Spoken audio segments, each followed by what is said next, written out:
السلام علیکم۔ آج مئی کی 28 تاریخ ہو گئی 2020،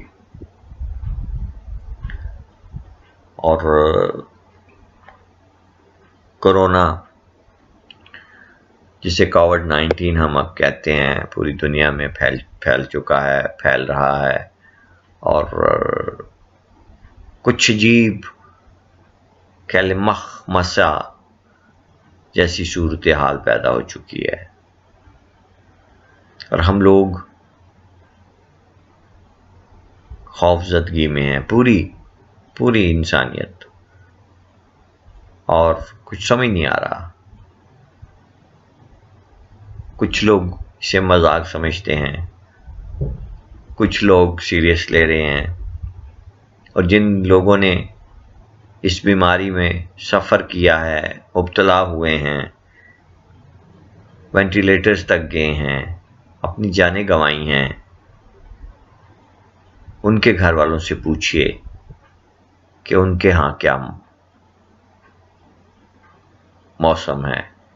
کیا چل رہا ہے، کتنی تکلیف ہے۔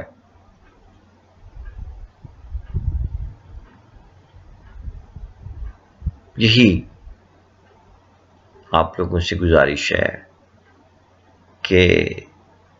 ہم نے اپنے ملک میں، اپنے گھروں میں، اپنے محلوں میں، اپنے قصبوں میں، اپنے گاؤں میں، اپنے شہروں میں، اپنے صوبوں میں، اپنے پورے ملک میں مل کر کام کرنا ہے۔ ہمارے اوپر، خاص طور پر پاکستان کے لوگوں پر ایک یہ ٹھپا لگا دیتے ہیں کہ یہ قوم نہیں ہے، یہ ہجوم ہے، اور ایسا ہجوم جو کہ مختلف حصوں اور قصوں میں بٹا ہوا ہے۔ کہیں پر یہ مہاجر ہیں، کہیں پر یہ سندھی ہیں، کہیں پر یہ بلوچ ہیں، کہیں پر یہ پنجابی ہیں، کہیں پر یہ سرائے کی پٹی والے ہیں، کہیں پر یہ پٹھان ہیں، کہیں پر یہ فارسی بولنے والے ہیں، اور کہیں پر یہ پٹھواری ہیں، کہیں پر یہ ہندکو ہیں، کہیں پر یہ ہزارے والے ہیں، اور اس طرح کی علاوہ پھر ایک اور چیز جو کہ ہمیں مسالک میں تقسیم کر دیتی ہے۔ کوئی کہتا ہے کہ میں سنی ہوں، کوئی کہتا ہے میں وہابی ہوں، کوئی کہتا ہے میں بریلوی ہوں، کوئی کہتا ہے میں اہل تشیع ہوں، کوئی کہتا ہے میں اثناء عشری سے تعلق رکھتا ہوں، کوئی کہتا ہے جی میں اسماعیلی ہوں، کوئی کہتا ہے کہ میں کرسچین ہوں، کوئی کہتا ہے میں ہندو ہوں، کوئی کہتا ہے میں سکھ ہوں۔ لیکن غیر مذاہب کو آپ چھوڑ دیں، اپنے جو مذہب کے اندر ہمارے جو کاسٹیں بنا دی گئی ہیں، اور ہمارے مولانا حضرات اور ہمارے مولوی اور ہمارے مفتیان دین اور جو ہمارے صاحب علم اور صاحب عمل لوگ خود کو کہتے ہیں، اور دین کو جو جانتے ہیں، میں تو نہیں جانتا دین کو اتنا، میں تو نماز روزے کی حد تک، اور وہ بھی کوئی اتنا ریگولر نہیں ہوں، اللہ معافی دے، اس کو پتہ ہے یا مجھے پتہ ہے، لیکن مجھے یہ دکھ ہوتا ہے۔ ہمارا نبی، ہمارا رب ایک ہے، ہمارا نبی ایک ہے، ہماری کتاب ایک ہے، خدا کے لیے ہم نے اپنے بچوں کو جو تعلیم دے رہے ہیں، اعلیٰ سے اعلیٰ تعلیم دلوا رہے ہیں، انگریزیوں میں، فرینچ میں، مختلف زبانوں میں، اور وہ بچے ان زبانوں کو سمجھتے بھی ہیں، ایون چائنیز میں، اور اس کو پڑھتے ہیں، لیکن واحد ایک زبان ہے عربی، جس کو ہم نے کبھی بھی سمجھنے کے لیے نہیں پڑھا، اس کا مفہوم حاصل کرنے کے لیے نہیں پڑھا۔ اگر ہم اس کا مفہوم سمجھ لیں تو ہم قرآن پاک کی اصل روح تک پہنچ سکتے ہیں۔